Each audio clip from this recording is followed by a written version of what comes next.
অনেকেই বলে যার কেউ নেই তার তো আজরাইল আছে, মানে ওই টাকা নেই ডাক্তারে চিকিৎসা করবে, তার কি আছে? আজরাইল আছে। অন্তত ডাক্তাররা না দেখুক, আজরাইল দেখার জন্য আছে না নাই? যদিও আজরাইল নামটা প্রসিদ্ধ না, ইসলাম বা কোরআন হাদিস দিয়ে ওইভাবে আমরা মিলাই রাখিছি যে জিবরিল, ইসরাফিল, মিকাইল, আজরাইল। আসলে মালাকুল মাউত, কোরআনে নাম আসছে কি? মালাকুল মাউত, মৃত্যুর ফেরেশতা। এই মৃত্যুর ফেরেশতা সবার জীবনে আসবে। শুধু পুরুষদের মৃত্যু হবে, মেয়েদের হবে না, মা বোনদের হবে কিনা? তো মা বোনেরা এখানে আপনারা যা আসিছেন তার থেকে অন্তত 3 বা 4 গুণ বেশি আছে, আমার ধারণা যদি ভুল না হয় 3 থেকে 4 গুণ বেশি। এর কারণ কি? কারণ হলো অনেক পুরুষ বিদেশে গিয়েছে, ওদের তো মাহফিল অ্যাটেন্ড করার সময় তাদের বউগুলো এসেছে, তাহলে এই দিক থেকে একটা বেশি। আর এক গ্রুপ আছে যে পুরুষগুলো মানে ইতিপূর্বে ওলিয়া উলিয়ার পর্যায়ে পৌঁছে গেছে, মানে ওদের আর নামাজ রোজা কিছু করা লাগে, ওরা কের পর্যায়ে পৌঁছে গেছে? ওলিয়া উলিয়ার পর্যায়ে। এরকম পুরুষ কিছু থাকে। একজন বাড়ি যেয়ে বলছে এই ওঠ, তো বলছে কেন? বলছে নামাজ পড়তে হবে। তো বউ বলছে নামাজ পড়তে হবে কেন? বলছে বসুন দিয়ে করবেন সামাদ আইলো কইছে যে যদি স্বামী মানে স্ত্রী যদি নামাজ না পড়ে এর পাপের কারণে স্বামী জাহান নামে যাবে। তা বলছে তাও অসুবিধে কি? কই অসুবিধে কি মানে? তোর এত কষ্ট করে বিয়ে করে আনলাম কি জাহান নামে যাওয়ার জন্য? তা বলছে নামাজ তো তুমিও পড়ো না। বলছে আমার জন্য আমি জাহান নামে যাবো, তোর জন্য যাবো কে? আমার জন্য আমি জাহান নামে যাবো, অসুবিধা নাই, তোমার জন্য যাবো কেন? কই কোন পাগলের রস শুনিয়েছে রাত্রি? এই কষ্ট করে এখন তুমি আমার কাল খেতে পারবেন? কোনো কাল খেতে না, আজকেতে পড়তে হবে। কোনো কাল চলবে না, কাল বাঁচবো তার কোনো গ্যারান্টি আছে? হুজুর কইস কালকে মরে যাইতে পারি।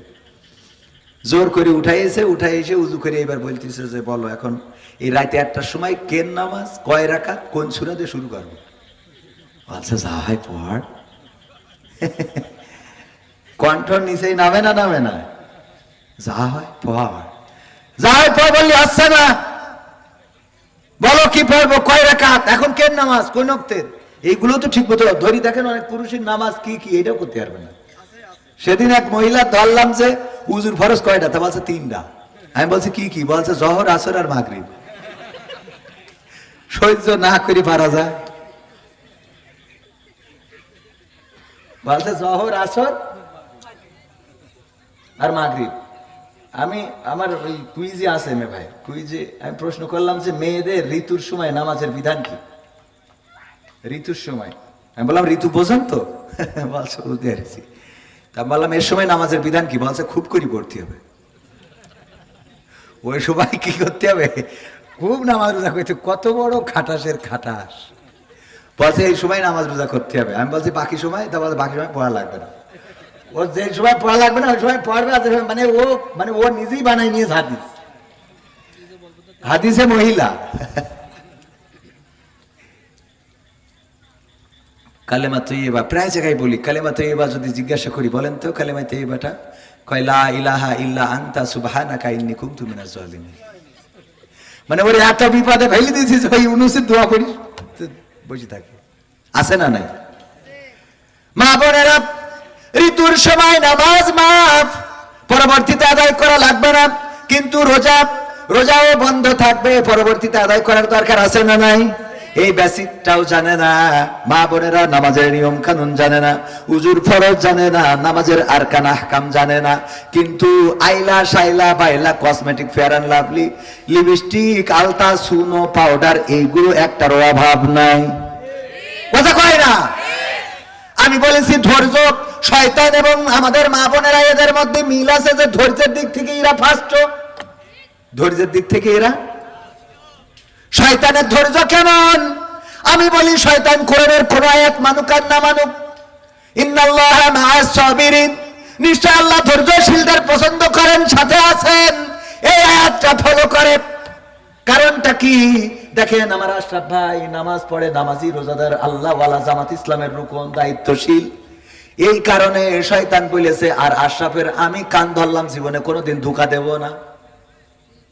কয় ঠিক? এই ঠিক হয় এটা? শয়তান কোনোদিন এরকম কান ধরেছে যে ওরা জীবনে ধোঁকা দেব না? কথা কয় না? যেই লোকটা 5 ওয়াক্ত নামাজি, রোজাদার, ইমানদার, তাহাজ্জুদ গুজারি, শয়তান কোনদিন কি এটা মনে করেছে যে এই হুজুরের আর ধোঁকা দিয়ে লাভ নাই, ওর ছেড়ে দিলাম, ও যতবার ইবাদত করি বেড়াকে কান ধরলাম, তওবা করলাম, আর ওর কাছে যাব না? বড় মা প্রতিদিন ফজরের সময় মাথার কাছে হাজির, টিপে টিপে বলে আর একটু পরে যাইসান। কথা কয় না? ধৈর্য আছে না নাই? একেবারে মৃত্যুর দিন পর্যন্ত শয়তান আপনার পিছনে লেগে আছে। আমার ভাইজান কত সুন্দর দাড়ি মেহেদি দিয়া বিশ্ব নবী দাড়িতে মেহেদি লাগাতেন, এত সুন্দর এই লাল দাড়ি দেখে শয়তান বলল, তুই যেহেতু দাড়ি রেখে মেহেদি দিয়ে ফেলেছিস, আমি কান ধরলাম, তওবা করলাম, আমি আর যাব না কোনোদিনও হুজুরের ধোঁকা দিতে। বলিছে কোনোদিন? বরং শয়তান হুজুরের কাঠি দেয়, কয়েছে ওর বউটা কিন্তু বেশ ভালোই লাগে। কথা কয় না? এই জন্য হুজুরদের বউ বেশি না কম? হ্যাঁ, কয় কম। ধরি দেখ, আমারও ধরলি হয়তো না, এটা আবার ইউটিউবে বলা যাবে না, পরে আমার বাড়ি কমেন থেকে সত্যি কি আসে নাই, বোঝেননি? ঝামেলা আসতো, কোনো কিছু বলার কায়দা নেই। ও বললেও বাড়ি আমার ওই দারোগা আছে, কৈফাত দিতে হয়। মাহফিল করি টাকা নিয়ে যাই বললে কিছুটা বাসা, তা না হলে মাহফিলও করতে দিত না। বিশ্বাস হচ্ছে না আপনাদের? হ্যাঁ, এই আবার ইউটিউবে একটু কাট করে দিয়ে আনে না, এবার এটার জন্য আবার টর্চার করে। ও আমার ভাইরা, তাইলে মা বোনদের ধৈর্য কেন শয়তানের সাথে মিলে এবার বুঝাই। দেখেন আমাদের পুরুষরা করে কি, একটা কাপড় গায়ে দেওয়ার জন্য বুতাম যদি না থাকতো তা ভালো হইতো। সে নেই যে মানে এত করি পারে কিনা, ঠাস করে টান দেয়, বোঝেননি? আর ওদের মাথার মধ্যে খালি একটা স্কার্ফ লাগাইতে যাইয়ে যে কোটা সুই ঢুকায়, এ কোটা আমাকে মারি ভ্যালু ঢুকাইতে পারবো। কথা কয় না? সুই আর সেফটি পিন যে কটা লাগায়, ওই সুইগুলো সম্ভব কোন পুরুষের দ্বারা? এরপরে সাজুগুজুতি দেখেন, ঠোঁটে লিপস্টিক তো লাগায় লাগায়, আবার তার কাটার বর্ডার দেয় আমি কালো করে, আছে না নাই? খাতি যেই যেন লিপস্টিক নষ্ট না হয়ে যায়। ও কায়দা করে, এই যে কায়দা করে ধৈর্যের দরকার। আমার তো মনে হয় যে খেয়ে যদি মানে অনেক বিরাই কই কি বউ কই হাত ধুয়ে সুতা, আমি কই লাস্টে একবারে ধুই নেবানে, এত ধুই পারে কিনা? কথা কয় না?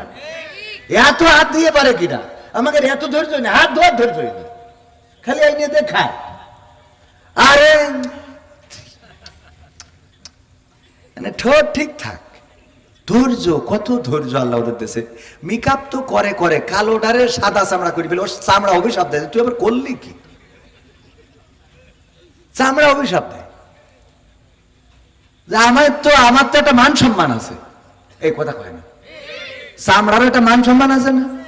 ও কালো হয়েছে বলে তুই ঢেকে একেবারে সাদা করবি, তাই এত ফক ফাঁকা, ওকে লাগা তো একটু অল্প লাগা। আমারও তো একটা ইজ্জত মান সম্মান আছে নাকি? কথা কয় না? সেই চামড়া ঢেকে সাদা বানায়, ওই সাদার পর আবার আস্তে করে এটা লাল মারে এখানে। হ্যাঁ গেলে বললো, হ্যাঁ আপনারা কবেন হুজুর এত কায়দা করি দেখেন, ও কায়দা করে দেখা লাগে না, সামনে পড়ছে এখন। কথা কয় না? ঠিক না ভাই? ঠিক।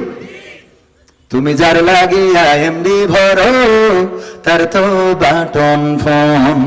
ওরে কেমন করে বুঝবে গো সে, কেমন করে বুঝবে গো সে ডিজিটাল তোর মন। তুমি যার লাগিয়া এমবি ভরো, তার তো বাটন ফোন।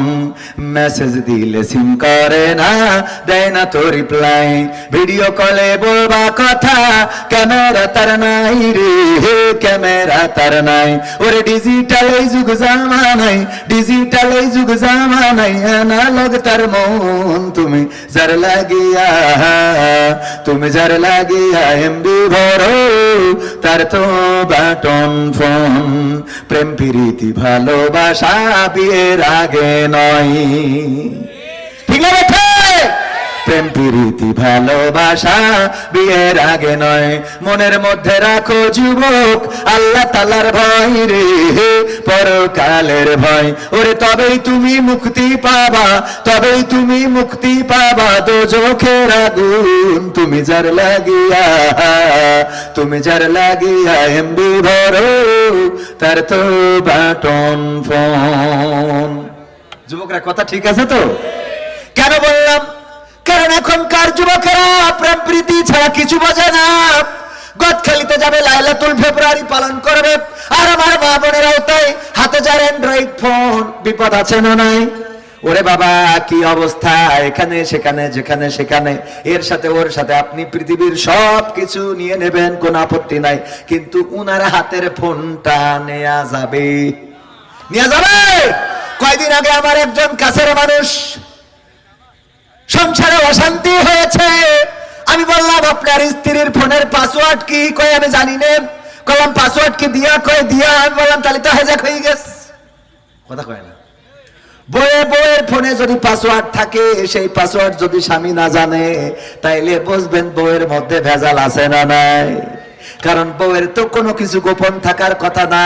ফোনে কেন, অ্যান্ড্রয়েড ফোনে পাসওয়ার্ড এত ঘিজি পাসওয়ার্ড, যে ওইটা দেওয়ার পরে শয়তানও খুলতে পারবে। ভালো মানুষ তো দূরের কথা, শয়তানও খুঁজে পাবে না, এত ঘিজি দিয়ে থিয়েছে। যদি এই পাসওয়ার্ড আপনাদের বউয়ের ফোনে থাকে, স্বামী যদি না জানেন, তাহলে বলবেন যে ভেজাল আছে। কথা কয় না। বলবেন যে না হুজুর আমার বউ ভালো, আমি বলছি, আপনি প্রমাণ নেন। যে বলবেন ফোনটা এক সপ্তাহ আমার কাছে থাক, রেখে দেখেন কাছে। ওরা বরং ওরে বাবা অভিনয় বোঝে, এই ট্রেন আসছে কেন আমাদের, এই ট্রেন রোড থেকে সরেন, একটু সাইড দেন। সবাই জিকির করেন লা ইলাহা ইল্লাল্লাহ, লা ইলাহা ইল্লাল্লাহ, লা ইলাহা। 10:30টা ট্রেন আসবে, 10টায় আসবে।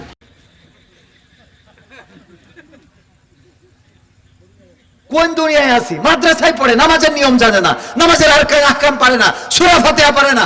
আমি এই কথা বলার পরে আমাদের মাদ্রাসার একজন প্রাক্তন ছাত্র মালয়েশিয়াতে থাকে, উনি এসেছেন। উনি বললেন যে কবির ভাই, আপনি তো আপনি এখান থেকে কোন একজনকে আত্তাহিয়াতু ধরেন, তাশাহুদ পড়তে পারলে আমি পুরস্কার দেব। হ্যাঁ, চিন্তা করা যায়? আমি চ্যালেঞ্জ করছি, যান। আমি মাদ্রাসার বিরুদ্ধে নই, বরং মাদ্রাসা নিজে প্রতিষ্ঠিত করেছি। আমার মাদ্রাসায় 180 জন ছাত্র ছাত্রী এই বছর শুরু করলাম। আগামী বছর 300 প্লাস হবে। 300 প্লাস মানে কি, প্রায় 400 হবে ইনশাআল্লাহ। প্রতিদিন ভর্তি হতে আসে। আমি মাদ্রাসার বিরুদ্ধের লোক নই, কিন্তু অধিকাংশ আলিয়া মাদ্রাসা, দাখিল মাদ্রাসায় ছাত্ররা নামাজ কালামের নিয়ম পড়ে তো না, নিয়মও জানে।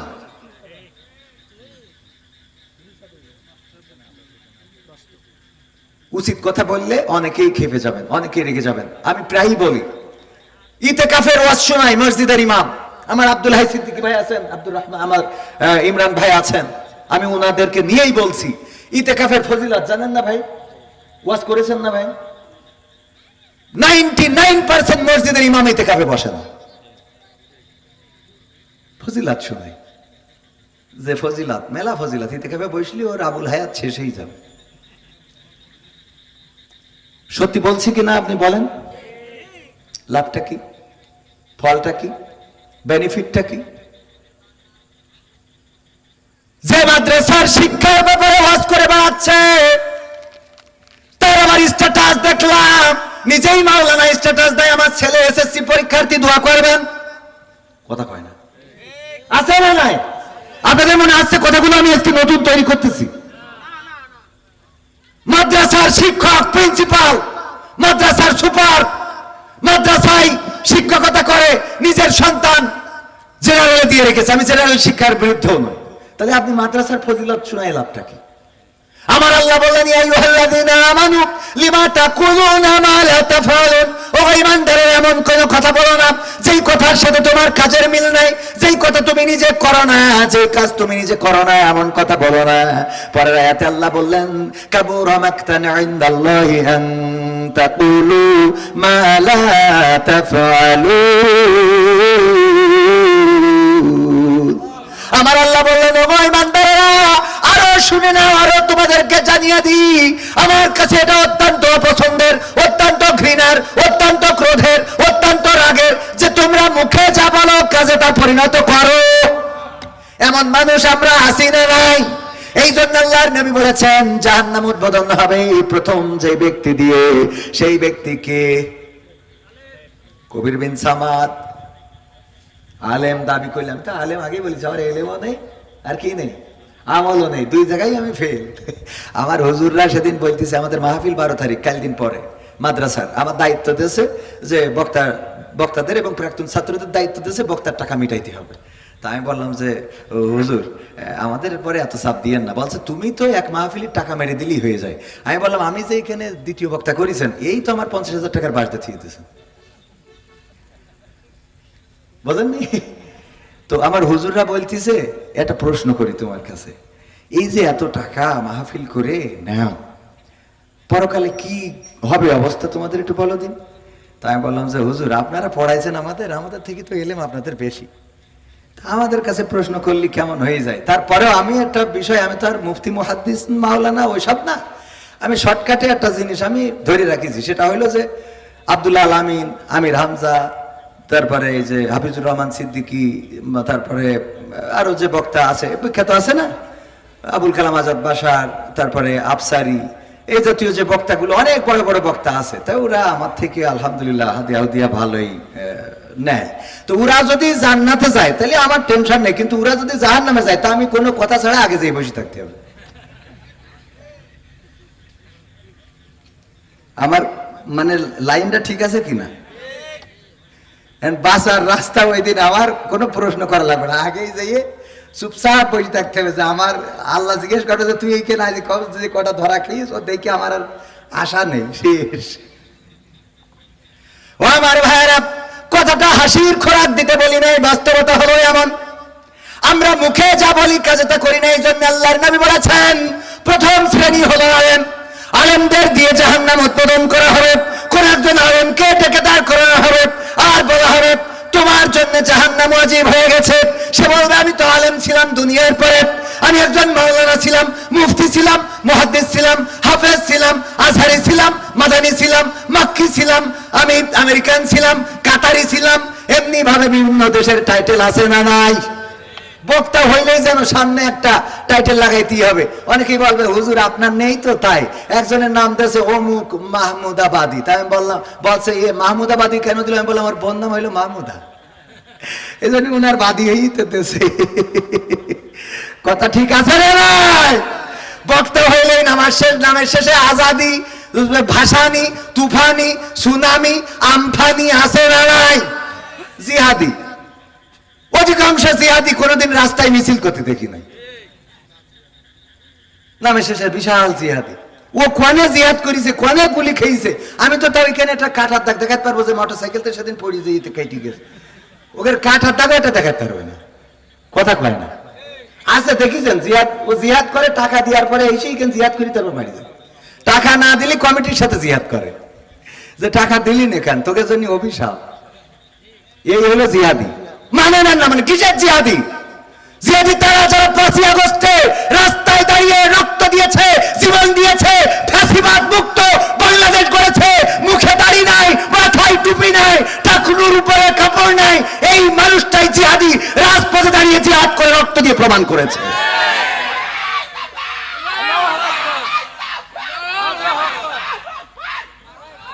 আমাদের আমাদের আমাদের পকেট ভর্তি টাকা, কড়াই ভর্তি রান্না, শোল মাছ, বোল মাছ, ইলিশ মাছ, রুই মাছ, কাতলা মাছ, চ্যাং মাছ, ট্যাংরা মাছ, বিদেশি মাছ, দেশি মাছ, আপনার বসুন্ধিয়ার মাছ, যশোরের মাছ, জিগরগাছার মাছ, সাতক্ষীরার মাছ, গোস্ত, গরুর গোস্ত, ছাগলের গোস্ত, উটির গোস্ত, ভেড়ার গোস্ত, হাতির গোস্ত, কুত্তার গোস্ত, গড়ের সব খাওয়াইও হুজুরের মনের শান্তি তুলতে পারে না। কথা কয় না? তার মধ্যে আমিও একজন। আমি 1 নম্বর, পরে নাম্বার দেন, আমার রেখেতে নাম্বার দেন, আমার বাইরে রাখার দরকার নেই। মনে করেন না যে ও তাহলে মানে এদিক তো হুজুর মানে ফার্স্ট। তবে এখানে আসার সময় বলেছি ভাই আজ বলো খাবানো না, যাবো আজকেরই বাড়ি চলে যাবো। হুজুরেরও কয়েছি হুজুর আমার সাথে গেলি বলে আজ খাওয়া হবে না, হুজুর কয়েছি তো, হ্যাঁ হুজুরি কয়েছে আমার সাথে আজ যাবেন কিন্তু খাওয়া হবে না, কারণ বাড়ির কাছের মাহফিল যেই আজকেরই সোজা বাড়ি চলে আসবে। ও আমার ভাইয়েরা, তবে আমি আমলের দিক থেকে খুব ভালো নাম, অত বেশি আমল নাই, এতটুকু চেষ্টা করি যেটা বলি। আল্লাহর নবী বলেছেন 2টা জিনিসের গ্যারান্টি যদি দিতে পারো আমি তোমাদের জান্নাতের গ্যারান্টি দিয়ে দিলাম, জান্নাতের জিম্মাদার হয়ে যাব। বলেন সুবহানাল্লাহ। 2টা জিনিসের গ্যারান্টি আমার নবীর উম্মতেরা যদি দিতে পারে, আমার মা বোনেরাও কান খুলে শুনে রাখেন, গ্যারান্টি কয়টা জিনিসের? দুইটা জিনিসের নিশ্চয়তা দেবেন, জান্নাতের জিম্মাদারি নেবেন কে? কয় আল্লাহ। আল্লাহ নবী, বিশ্ব নবী সাল্লাল্লাহু আলাইহি সাল্লাম জিম্মাদার হয়ে যাবেন, তিনি জান্নাতের দায়িত্ব নিয়ে নেবেন। বলেন সুবহানাল্লাহ। দুইটা জিনিস হলো, আল্লাহ নবী বললেন সাহাবীরা শোনো, দুইটা জিনিস হলো দুই ঠোঁটের মধ্যবর্তী স্থান। কি? দুই ঠোঁটের মধ্যবর্তী স্থান জিহ্বা, আর দুই উরুতের মধ্যবর্তী স্থান, এটা বলার দরকার নেই কি? দুই ঠোঁটের মধ্যবর্তী এবং দুই উরুতের মধ্যবর্তী, এই দুইটা জিনিসের গ্যারান্টি যে দেবে, আল্লাহ নবী তার জান্নাতের জিম্মাদার হয়ে যাবে। বলেন সুবহানাল্লাহ। আমাদের এই দুইটা জিনিসের অবস্থা খারাপ না ভালো? কথা কয় না, খারাপ না ভালো? আমাদের জবান দিয়ে কত মানুষকে কতভাবে কষ্ট দিই। আল্লাহ নবী একদিন এক সাহাবীকে বললেন যে ওই সাহাবীকে দেখো সে জান্নাতি। দ্বিতীয় আর একদিন বললেন ওই লোকটি জান্নাতি। তৃতীয় আর একদিন বললেন ওই লোকটি জান্নাতি। আল্লাহ নবীর একজন সাহাবী চিন্তা করলেন, আহারে এই লোকটিকে বিশ্ব নবী 3 দিন বলেছেন জান্নাতি, তাইলে এই লোকটি জান্নাতি। আল্লাহর নবী মুস্তাজাবুদ দাওয়া, তিনি দোয়া করলেই দোয়া কবুল হয়ে যায়। আল্লাহর নবী যার সম্বন্ধে জানেন তার সম্বন্ধেই তো বলেন। আল্লাহর নবী বললেন এই লোকটি জান্নাতি। 1 দিন 2 দিন 3 দিন বললেন কি এমন আমল করে দেখতে যাব। তার বাড়িতে চলে গেল দেখার জন্য। তার বাড়িতে যেয়ে বলল আমি সফরে এসেছি, আপনার বাসায় মেহমান হতে চাই। 1 দিন 2 দিন 3 দিন চলে গেল, কিন্তু বাড়তি কোনো আমল দেখতে পাইলেন না। ওই লোকটি বললেন 3 দিনের পরে যে চলে যায় দোয়া করবেন। ওই লোকটি বলল কেন এসেছিলেন জানি না, 3 দিন আপ্যায়ন করেছি, জানি না কোনো কষ্ট দিয়েছি কিনা, ক্ষমা করে দিবেন। লোকটি যখন চলে যায় তখন ওই লোকটি যাওয়ার আগে বললেন ওগো আল্লাহর বান্দা, আল্লাহর নবী আপনাকে 3 দিন দেখিয়ে বললেন এই লোকটি জান্নাতি। আমি চিন্তা করলাম কি এমন ভালো কাজ করেন, কি এমন আমল করেন যে আমলের কারণে এই লোকটি জান্নাতি, এটা দেখার জন্য আপনার বাড়িতে 3 দিন অবস্থান করলাম। কিন্তু দেখলাম এই 3 দিনে আপনার একটাও নাই যে আমলটা আপনি আমার থেকে বেশি করেন, অথচ আল্লাহর নবী আপনাকে জান্নাতি বলে দিলেন। কারণটা কি খোঁজার জন্য আসলাম, পাইলাম না। ওই লোকটি বলল ওগো আল্লাহর নবীর সাহাবী, আমার জীবনে বাড়তি কোনো আমল নাই, শুধুমাত্র আপনারা যা করেন সেইটা করা ছাড়া। সাহাবী চলে যাচ্ছেন, এই সাহাবী আবার ডাক দিলেন ওগো বিশ্ব নবীর সাহাবী, শোনো একটা কথা বলি, আমার একটা আমল আছে যেটা পৃথিবীর মানুষ জানে না।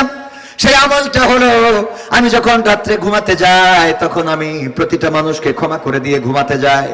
যে আমাকে কষ্ট দিয়েছে, ব্যথা দিয়েছে, কাঁদিয়েছে, আমাকে ঠকিয়েছে, যে আমার ব্যথা বেদনা দিয়েছে, সব মানুষের আমি ক্ষমা করে দিই। কারণ নিয়ত থাকে এটা, আমি যদি আজ রাত্রে মারা যাই তাইলে আমার অমুক ভাইয়ের ব্যাপারে আমার অভিযোগ আছে, আমি ক্ষমা না করলে আমি মারা গেলে ও আমার কাছে তো আর ক্ষমা চাইতে পারবে না। কিয়ামতের ময়দানে আমার ওই ভাই বিপদে পড়ে যাবে, ওই ভাই আমার কাছে দায়ী থেকে যাবে। সুতরাং আমাকে যে কষ্ট দিক, ব্যথা দিক, আমাকে কাঁদাক, হাসাক, আমাকে যত যন্ত্রণা দিক না কেন, আমি ঘুমানোর সময় সবাইকে একেবারে নিঃস্বার্থভাবে ক্ষমা করে দিয়ে তারপর ঘুমাতে যাই। আল্লাহু আকবার বলবেন না? আল্লাহু আকবার। আল্লাহর নবীর সাহাবী বললেন পেয়ে গিয়েছি। কেন আল্লাহর নবী আপনাকে জান্নাতি বলেছেন? যেই মানুষ রাত্রে ঘুমানোর সময় এমন একটা বন্দোবস্ত করে ঘুমায়, সেই লোকটি তো অবশ্যই জান্নাতের মালিক হতে পারে। চিন্তা করতে পারেন, জবান থেকে শুধু হেফাজত না, মন থেকেও হেফাজত করে দিয়েছেন। মনের মধ্যেও রাখেন নাই যে আমার ইমরান ভাই আমাকে অমুক দিন অমুক বড় কথা বলছিল, কবির ভাই আমাকে অমুক দিন ওই কথাটা শোনাইছিল, কোন মনের মধ্যে রাখেন নাই। তাহলে গ্যারান্টি দিতে হবে কয়টা জিনিসের? 2 ঠোঁট এবং 2 উরুতের মধ্যবর্তী। যদি গ্যারান্টি দিতে পারেন আল্লাহ নবী জান্নাত দিবেন। আর আমাদের সবচেয়ে বাজে অবস্থা হলো আমাদের জিহ্বার। আমি হুজুর আর এক হুজুরে দেখতে পারি না, আমি আলেম আর এক আলেমরে দেখতে পারি না, আমি আমলদার হয়েছি, তাহাজ্জুদ পড়ি, আমি মনে করি আমি জান্নাতের দোতলা জান্নাতের মালিক হয়ে গিয়েছি, আর কেউ জান্নাতে যাবে না। যেই লোকটা দাড়ি রেখেছে, দাড়িটা একটু লম্বা, সে মনে করে খাটো দাড়ি সব খারাপ। যেই মানুষটার মুখে একটু দাড়ি আছে আর একজনের নাই, সে মনে করে জান না, এ মানুষই না। কথা কয় না, ঠিক না বে ঠিক? আমলের অবস্থা জানেন কে? আল্লাহ রাব্বুল আলামিন জানেন। সুতরাং আমলটা ভালো করতে হবে। 10 মিনিট পরে ট্রেন আসবে। 10 মিনিট পরে আমরা কি থামানোর জন্য দাঁড়াবো কি? পাঠাই তো যারা বসে শরীরে আসতে ও তাই কর। আনু কাছে আমাকে আবার ট্রেন দাঁড় করে কোন কি না, অত সাহস এখনো হয়নি। সামনে গেলি তো বাইটিতেই চলে যাবে। তাহলে এই রাস্তায় ট্রেন যাবে, আমার প্রিয়, ওখান থেকে একটু সরে আসতে হবে। এমপিরা সব কোথায় গেল, মন্ত্রীরা সব কোথায় গেল, কোথায় কাদের কাকা, তাদের সারা দেশটা এখন লাগে ফাঁকা ফাঁকা। ঠিক না বেঠে? পালাবো না, প্রয়োজন হলে ফখরুলের বাসায় গিয়ে উঠবো। পালাবে না যাই না তবু দেখা, পালাবে না যাই না তবু দেখা। তাদের সারা দেশটা এখন লাগে ফাঁকা ফাঁকা, ওদের সারা দেশটা এখন লাগে ফাঁকা ফাঁকা। আইন মন্ত্রী আটকে গেল আইনেরই ফাঁকে, দাড়ি সারা দরবেশের ভণ্ড ভণ্ড লাগে। আইন মন্ত্রী আটকে গেল আইনেরই ফাঁকে, দাড়ি সারা দরবেশের ভণ্ড ভণ্ড লাগে। শুনছি কত নেতা নেত্রী খাইতেছে ভাই ডান্ডা, বিচারপতি কালামানিকের ফাটিয়েছে আন্ডা। পলকের ঝলক গেল, পলকের ঝলক গেল থামিয়ে নেটের চাকা।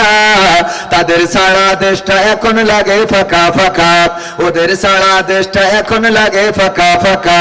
কই গেল সেই সংসদেতে মমতাজের গান, কোথায় গেল হযরত বলা স্বামী মুসলমান। মমতাজের গান এখন আছে? আমি শিখাই দিলাম ওগো আমার মমতাজ আপা, এখন এই গানটা গান আমার সোনার ময়না পাখি। কোন বা দোষে দাদার কাছে গো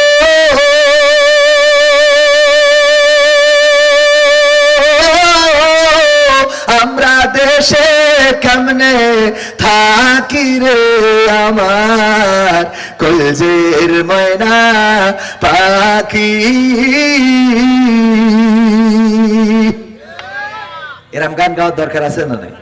তবে গান গাচ্ছে না এরকম না, গাচ্ছে। কি গান গাচ্ছে জানেন?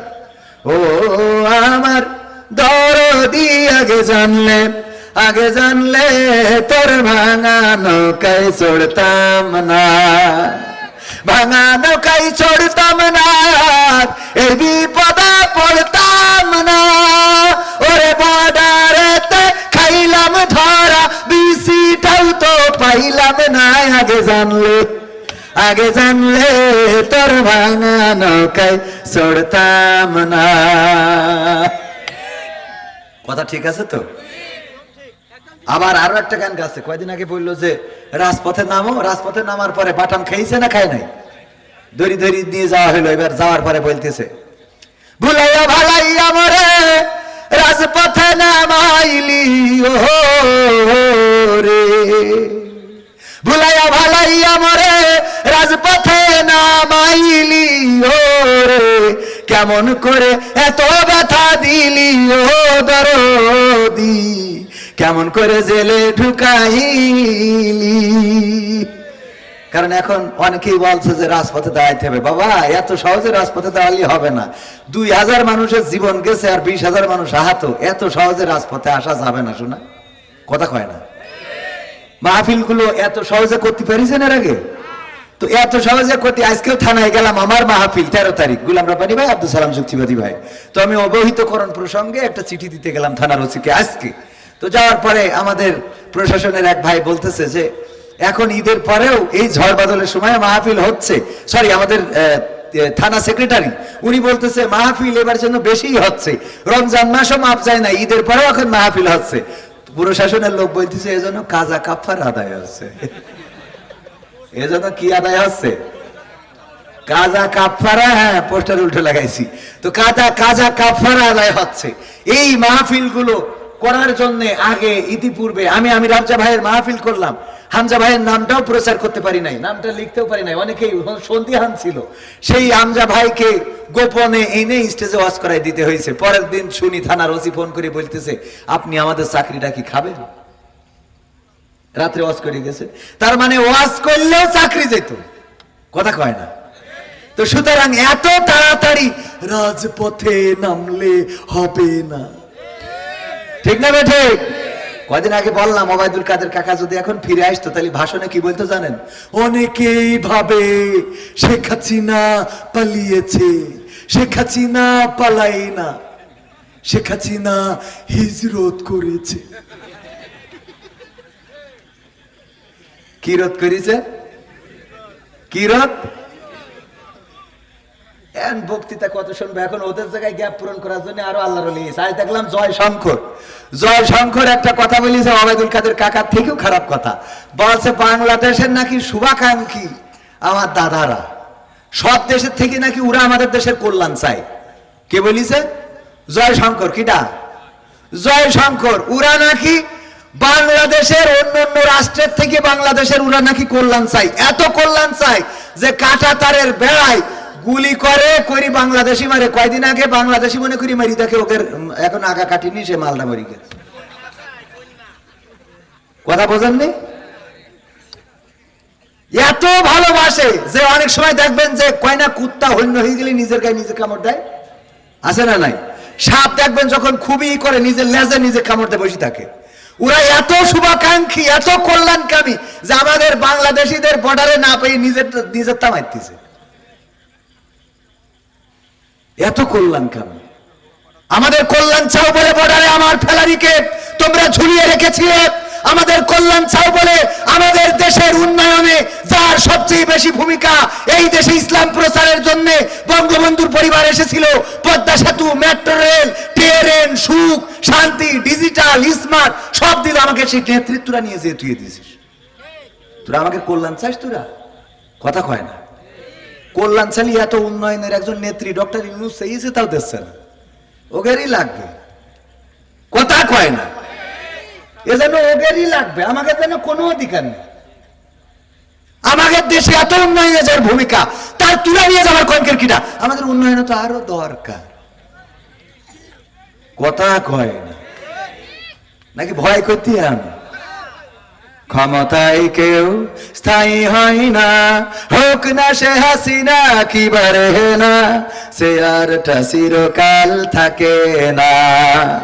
ক্ষমতায় কেউ স্থায়ী হয় না, মুজিবুর বেশি দিন থাকেনি, জিয়াউর কেউ তো রাখেনি। মুজিবুর বেশি দিন থাকেনি, জিয়াউর কেউ তো রাখেনি। এরশাদ চলে গেছে পৃথিবী ছেড়ে, এরশাদ চলে গেছে পৃথিবী ছেড়ে, কেউ আজ তার কথা কয় না।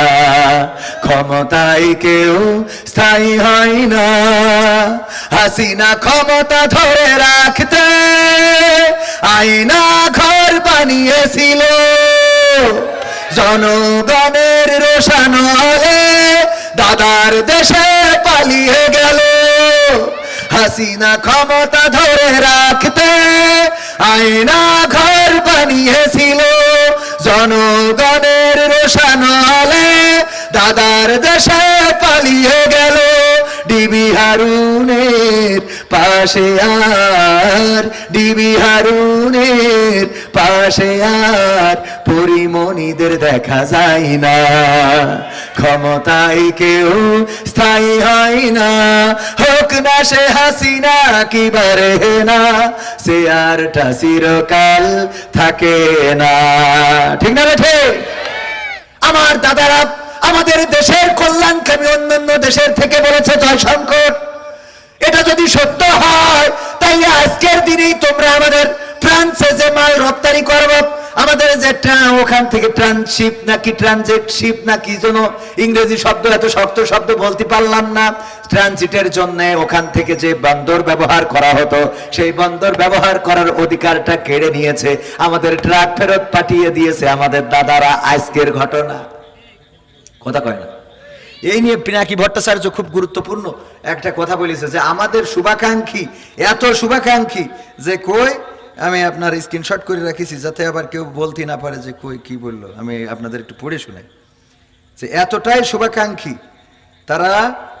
এই যে খুব সুন্দর করে লিখেছে যে জয়শঙ্কর বলেছে ভারতের চাইতে বেশি কোন শুভাকাঙ্ক্ষী কল্যাণকামী বাংলাদেশের মঙ্গল ভারতের থেকে বেশি কেউ চায় না, ভারতরাই নাকি আমাদের দেশের মঙ্গল চায়।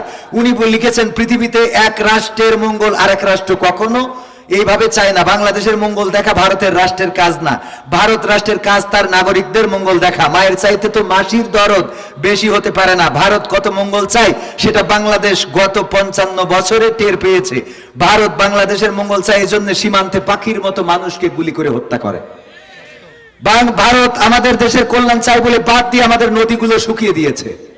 ভারত আমাদের কল্যাণ চাই বলে কাঁটা তারের বেড়া দিয়ে আমাদের দেশটারে ঘিরে দিয়েছে। ভারত আমাদের কল্যাণ চাই বলে সমস্ত রাজনৈতিক আর কূটনৈতিক সমর্থন দিয়ে ফ্যাসিস্ট হাসিনাকে টিকিয়ে রেখেছিল।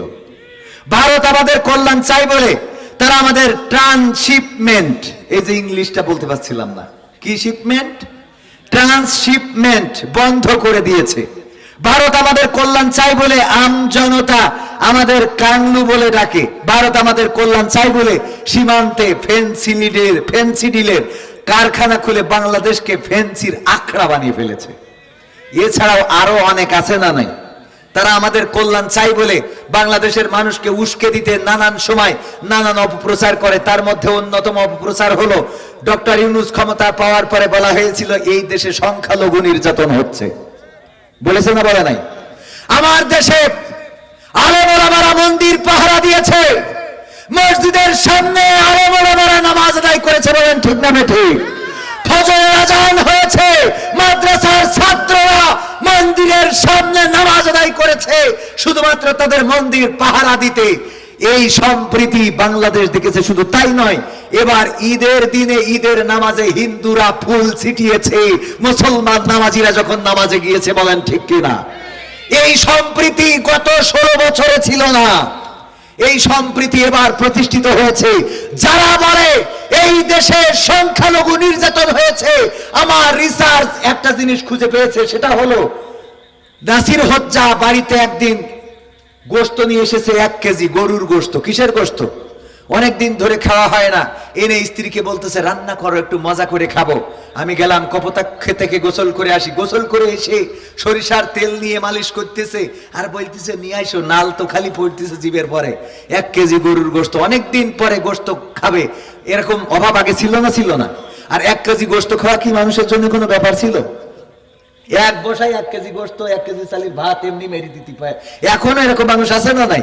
নাসিরউদ্দিন হোজ্জা বলল স্ত্রী বেগম সাহেবা নিয়ে এসো।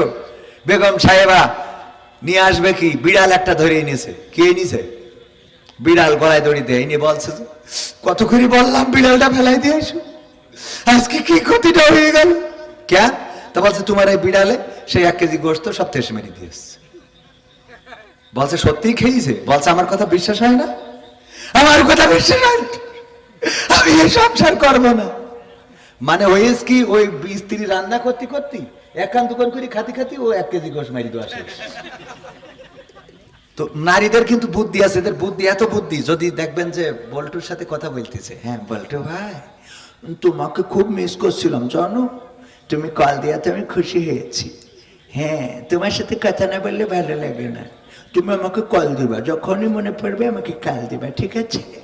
পিছনতে যদি স্বামী আসে, এসে এই সখিনা ভাই তাহলে এসছানে ভাই, ভাই এসে বেড়াইতে সানে, হ্যাঁ মার একটু দেখে রেখছেন ভাই, তোরা ছাড়া মার কি ডা আছে? ওরে বাবা, একদম সাথে সাথে স্টার জলসাতে বিটি, ঠিক না ভাই? ঠিক কথা বলতে বলতে মানে এত ট্যালেন্ট, এক চান্সে স্টার জলসাতে বিটিভি আপনি টেরি পাবেন না। যেখানে হচ্ছিল পাখি 3 পিস, ওখানে এখন লেবুর চাষ।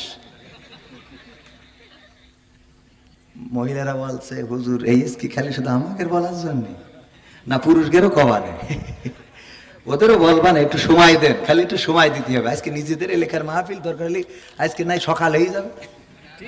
একজন গলায় দড়ি দিচ্ছে মরার জন্য, বলছে তুই মরবি সত্যিই, তোর কি মরার ইচ্ছা? তা বলছে মরবো বুঝলেই তো গলায় দড়ি দিচ্ছি। তা বলছে তোর যে দড়ির অবস্থা, এ দড়িতে মানুষ মরে? তা বলছে না হয় সারা রাত লাগবে, না হয় কি লাগবে, না হয় সারা রাত লাগবে, তাও গলায় দড়িতে মারবে, দড়ির যে অবস্থা। তো যাই হোক, এখন এলাকার মানুষ প্রয়োজনে সারা রাত থাকবে আজকে, তাও কিছু কথা শোনানোর দরকার আছে না নাই? নাসিরউদ্দিন হোজ্জার বউ বলতেছে রশি টেনে যে বিড়াল 1 কেজি গোশত মেরে দিয়েছে, এখন এই ডারে তুমি আর কি করবা দেখো। তো নাসিরউদ্দিন হোজ্জা দেখলো যে বোর সাথে অনেক সময় রবীন্দ্রনাথ ঠাকুর বলেছে নারীদের থেকে নারীদের বেশি জানার চেষ্টা করো না, নারীদের ব্যাপারে যত কম জানো ততই ভালো। বেশি গবেষণা করবেন, করলে বিপদে পড়বেন। মনে করেন ভাই বিয়ে করে নিয়ে আসে তাপসী রাবিয়া, ওই পর্যন্ত থাকেন, ও যদি রিসার্চ করেন দেখবেন যে এমন কোন লাইলাতুল ফেব্রুয়ারি নেই যে গদখালি যায়নি। গেছে তো গেছে, প্রতি বছর একটা করে ইঞ্জিন চেঞ্জ করেছে, কথা কয় না। মানে প্রথম বছর যদি মেম্বারের ছেলে নিয়ে যায়, পরের বছর চেয়ারম্যানের ছেলে, তারপরের বছর এমপি ছেলে, তারপরের বছর মাওলানার ছেলে, কথা কয় না, ঠিক না বেঠে? তো এই জন্যই নারীদের মন যত, একজন দেখলাম এরকম একটা বই পড়তেছে, ওখানে লেখা রয়েছে নারীদের মন বোঝার চেষ্টা করতেছি, মানে ওর ওই বই পড়তে ওর জীবন চলে যাবে তা বুঝতে পারবে না। তো যাই হোক, এখন নাসিরুদ্দিন হজরত তো চালাক ছিল, ও দেখলো স্ত্রীর সাথে বাকবিতণ্ডা করে লাভ নেই, বললো প্যাকেটে ভরি দাও, নিয়ে যায়, নিয়ে এসে বসুন দিয়ে ওখানে ডিজিটাল মিটার। আমার শাহ আলম ভাইয়ের বলতেছে, ভাই দাড়ি পাল্লাটা একটু ওয়ান করেন দিন। ওয়ান করি, ওজন তো দেখে ওই বিড়ালটা কাটাই কাটাই 1 কেজি। কয় কেজি?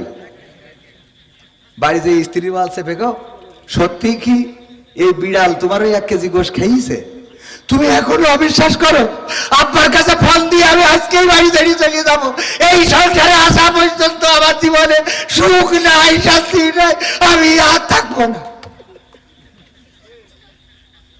বস বিবি দেখো, তোমার পরে আমার কোনো অভিযোগ নেই, আমি তোমার কলিজা দিয়ে ভালোবাসি, কিন্তু আমার একটা দুঃখ, ওই আসো 2-1টা মল্লি তা 18 কোটি মানুষ, ইয়া তো বারবার খালি কয় ট্রেন আসছে। 18 কোটি মানুষের মধ্যে 3-4টে মরলে কি হয়? 5 তারিখে 2000 মরে গেল, তাই আমলিগের কিছু হইলো না, এখনো রাস্তায় এসে দাঁড়াতে চায়। হ্যাঁ, চা কি করবো, আপনি খান পাগল, এই যে আমি খালি হয় মান সম্মান থাকে। ট্রেন যায়নি, সবাই জিকির করেন লা ইলাহা লা ইলাহা লা ইলাহা লা ইলাহা লা ইলাহা ইল্লাল্লাহ। আর কথাকে বিশ্বাস হয় না? নাসিরুদ্দিন হজ্জা বললেন, অবশ্যই বিশ্বাস হয়, কিন্তু বেগম সাহেব আমার, আমি এই বিড়ালটা নিয়ে গিয়েছিলাম শাহ আলম ভাইয়ের দোকানে, নিয়ে যে ডিজিটাল মিটারে ওজন দিলাম, বিড়ালটা দেখলাম কাটাই কাটাই 1 কেজি। এখন আমার দুঃখ হলো, এই বিড়ালটা যেহেতু 1 কেজি হয়েছে, এই বিড়ালটা যদি ওই গোশ খেয়ে থাকে, তাইলে সেই গোশ তো কই? কারণ বিড়ালটা কয় কেজি? আর এখন যদি এই বিড়ালটা সেই গোশত হয়, তাইলে আমার সেই বিড়ালটা কই একটু বের করে দাও, কারণ বিড়ালটা 1 কেজি। এইটা তুমি বললে 1 কেজি গোশ বিড়ালে খেয়ে নিয়েছে, তাহলে এই বিড়াল যদি গোশ খেয়েই থাকে, তাহলে সে গোশতটা কই? আর এইটাই যদি সেই গোশত হয়, তাহলে আমার সেই বিড়ালটা কই? এইটা তো দেখাই দেবা। আমি গবেষণা করে পেয়েছি, আমার দাদারা বললেন এই দেশে সংখ্যালঘু নির্যাতন হয়। আমি দেখলাম প্রথম নির্যাতনের শিকার যিনি হয়েছে, তিনি হলেন আর কেউ নন, বাংলাদেশের উন্নয়নের সফল জননেত্রী শেখ হাসিনা, যার পরিবার এসেছিল ইসলাম প্রচারের জন্য। সবার একটাই দাবি ছিল, হাসিনা তুই বাংলা ছাড়। ঠিক না বে ঠিক? ইসলাম প্রচারের জন্য আসা 1 নম্বর দরবেশ আউলিয়া, ওলিয়ার পর্যায়ে চলে যাওয়া মানুষটা হলো শেখ হাসিনা। সে নির্যাতনের শিকার হয়েছে। বলেন সে সংখ্যালঘু না সংখ্যাগরিষ্ঠ? সংখ্যালঘু না সংখ্যাগরিষ্ঠ? মুসলমান হিসাবে কি সংখ্যাগরিষ্ঠ। 2 নম্বর, যিনি নির্যাতনের শিকার, দরবেশ বাবা, যার দাড়ি দেখলে মনে হয় আমিরে জামাত। ঠিক না বে ঠিক? সালমান এফ রহমান, দাড়ি দেখলেই মনে হয় জামাতের মুহতারাম আমিরে জামাত ডাক্তার শফিকুর রহমানের মতো লাগে। মাঝে মাঝে মনে হয় আমাদের শহীদ মতিউর রহমান নিজামী রাহিমাহুল্লাহ যেন ফিরে এসেছে, এমন অবস্থা দাড়ি দেখলে। সেই লোকটাও নির্যাতনের শিকার, সে সংখ্যালঘু না সংখ্যাগরিষ্ঠ? 3 নম্বর আউলিয়া শামীম ওসমান, এত বড় পরহেজগার, এমন কোন রাত নাই যে 80-90 রাকাত তাহাজ্জুদ না পড়ে ঘুমাতে যায়। কথা কয় না? আমি 80-90 রাকাত মানে 1 বছরও পড়ি না, রোজার মাস ছাড়া। আরে কত বড় পরহেজগার, 80-90 রাকাত তারাবির সালাত আদায় করে তারপরে ঘুমাতে যায়, সেও সংখ্যালঘু না সংখ্যাগরিষ্ঠ? 4 নম্বর আউলিয়া ওবাইদুল কাদের কাকা, সংখ্যালঘু না সংখ্যাগরিষ্ঠ? কথা কয় না? সংখ্যাগরিষ্ঠ, সেও নির্যাতনের শিকার। এরপরে 5 নম্বর আউলিয়া মানিক, সে চিন্তা করলো এই দুনিয়ার জীবন জীবনই না, পরকালের জীবনটার গুরুত্ব দিতে হবে। এই জন্য অন্যরা দাড়ি কেটেছে, সালমান এফ রহমান দাড়ি কেটেছে, আর মানিককা দাড়ি রেখে দিয়েছে। দেখেছেন কিনা? মাথায় টুপি পরেছে, সব ছেড়ি বাগানে যে কলা পাতায় শুয়েছিল, যে আমি এখন সাধনা করবো, তসবিহ জপি একেবারে ফুলসিরাত পারেই ওপারে থাকবো। এর ধরিছে তো ধরিছে, পিসি দুটোও খুলি না, ওর বাচ্চা কাছে হবে কি করে? পুরো দামড়া বানাইতেছে। কি বানাইতেছে? এরিয়ার দামড়া বোঝেন তো? দামড়া বানাইতেছে। তো এই মানিক, সেও সংখ্যাগরিষ্ঠ না সংখ্যালঘু? সংখ্যাগরিষ্ঠ মানে কি? সে তো ডাইরেক্ট একবার টুপি পরিয়ে দাঁড়িয়ে রেখে অলিয়ার পর্যায়ে চলে গেছিল। এরপরে ব্যারিস্টার সুমন, আরাফাত, মেনন, ইনু, দীপুমণি সব আল্লাহর ওলি, পরহেজগার, পীর। একটাও তো হিন্দু খুঁজে পেলাম না। পাইছেন আপনারা? তাহলে আমার দাদারা দাবি করলো সংখ্যালঘু নির্যাতন হচ্ছে। এখন আমার কথা হলো নির্যাতন হচ্ছে তো সব অলিয়া অলিয়ার পর্যায়ের লোক। এরা যদি সংখ্যালঘু হয় তাহলে আমার সে পীর সাহেবরা গেল কোথায়? কথা কয় না। আর ইরা যদি পীর সাহেব হয় তাহলে দাদারা যে বলছে সংখ্যালঘু নির্যাতন হচ্ছে সেইগুলো কই? কথা বোঝেননি মনে হয়? বুঝতে পারিছেন তো? কি হবে বেঁচে থেকে? ও মাহফিলটা এখনো শুরু করিনি, শুরু করবো। তাহলে এই গানটা আপনার অনুরোধ ছিল, কিন্তু এই গানটা তো ইউটিউবারদের কপিরাইট ধরে। কি করবো খন? মাহফিলের দাবি একটু শোনায়। হ্যাঁ, কি হবে বেঁচে থেকে? অযথা বিদ্যা শিখে যদি না গড়তে পারি শোষণবিহীন সমাজটাকে। কি হবে বেঁচে থেকে? কি হবে ছাত্র সেজে চুমু খেয়ে সনদ খানা যদি হয় বিদ্যালয়টা পরিমণিদের আড্ডাখানা? কি হবে ছাত্র সেজে চুমু খেয়ে সনদ খানা যদি হয় বিদ্যালয়টা নায়িকাদের আড্ডাখানা? এর চেয়ে মরে ভালো দেশ ছেড়ে যাওয়াই ভালো, এর চেয়ে মরে ভালো দেশ ছেড়ে যাওয়াই ভালো। কি হবে ধোকা দিয়ে বিবেকটাকে? কি হবে ধোকা দিয়ে বিবেকটাকে? কি হবে বেঁচে থেকে? অযথা বিদ্যা শিখে যদি না গড়তে পারি শোষণবিহীন সমাজটাকে। কি হবে বেঁচে থেকে? কি হবে যুবক নামের বোঝা হয়ে এই ধরাতে যেখানে মা বোনেরা ধর্ষিতা হয় দিনে রাতে? কি হবে যুবক নামের বোঝা হয়ে এই ধরাতে যেখানে মা বোনেরা ধর্ষিতা হয় দিনে রাতে? যৌবনের সার্থকতা ঘুষিবে সকল ব্যথা, যৌবনের সার্থকতা ঘুষিবে সকল ব্যথা। পারো যদি বলি দিতে মানুষরূপী পশুটাকে, পারো যদি বলি দিতে মানুষরূপী পশুটাকে। কি হবে বেঁচে থেকে? অযথা বিদ্যা শিখে যদি না গড়তে পারি শোষণবিহীন সমাজটাকে। কি হবে বেঁচে থেকে? কি হবে লেখালেখি কলমবাজির ওই মহড়া সমাজের আসল চিত্র যদি না যাই তুলে ধরা? কি হবে লেখালেখি কলমবাজির ওই মহড়া সমাজের আসল চিত্র যদি না যাই তুলে ধরা? যদি ওই ঘুষের বলে কলমটা উল্টো চলে, যদি ওই হ্যালো কলে ক্যামেরা উল্টো বলে, তবে কি যাবে রোখা দুর্নীতিকে? তবে কি যাবে রোখা দুর্নীতিকে? কি হবে বেঁচে থেকে? অযথা বিদ্যা শিখে যদি না গড়তে পারি শোষণবিহীন সমাজটাকে। কি হবে বেঁচে থেকে? কি হবে নামাজ রোজা ইমানদারির ভয় করে কোরআনের কর্মীগুলো থাকে যদি কারাগারে? কি হবে নামাজ রোজা ইমানদারির ভয় করে কোরআনের কর্মীগুলো থাকে যদি কারাগারে? মসজিদের কোণে বসে জিকির যত করো কষি আছে না?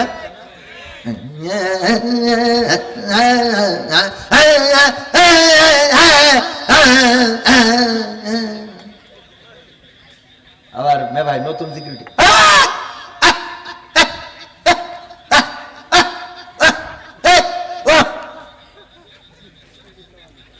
সত্যি না মিথ্যা বললাম? শয়তান কয় আল্লাহ তুমি আমার শয়তান বানাইলে কোন দুঃখী? একের বাদ দিয়ে তুমি আমার, তুমি জানতে যে এরা দুনিয়ায় আসবে তা আমার পাঠানোর দরকার কি? কয় যা আমি দায়িত্ব ছেড়ে দিলাম, তোরা থাক, আমি আমেরিকা চলে যাচ্ছি। ও ভিসা ভিসা নিয়ে চলি, ওর আর দরকার লাগে না এ দেশে, ওর কাজ করি দেয়। তবে একটা বিষয় এই বছর আমার একটা জিনিস মানে মাথায় ধরেছে, মানে মাঝে মাঝে মনে হইতো আসলে কি শয়তানের আবহাওয়া খারাপ। আবহাওয়া খারাপ হলে ভালো করে নেবো, লোক তো যাচ্ছে না। যাবেন আপনারা? তা আবহাওয়া খারাপ হলেও থাকবো, ঠিক কিনা? শেখ হাসিনা বন্দুক দিয়ে গুলি দিয়ে রাইফেল দিয়ে আমাকে রইল রাজপথে সরাইতে পারিনি, আর এদের সামান্য বৃষ্টি দিয়ে সরাই ফেলবে আপনার? তাই মনে হয় সিডিক মাল্লিরা উঠে যাবে মনে হয় আপনার? উঠে তো যাবে না, বরং এই বাইরে কটা বসার ভিতরে আসা যাবে না? এসে প্রমাণ করে দেন দিন যে আমাকে সিডিক মিডিক কিছু করে না। দেখি দেই, আসেন দিন, আসেন দেই। আমার যুবকরা দেখেন আজ প্রমাণ হয়ে যাবে যে সব ইসলামের পক্ষের লোক। আসেন ভিতরে আসেন, দেই আবহাওয়া দেই খারাপ হয় হোক, আজ আবহাওয়া যাই হবে, মাহফিল হবে, খালি বাস পড়ুক।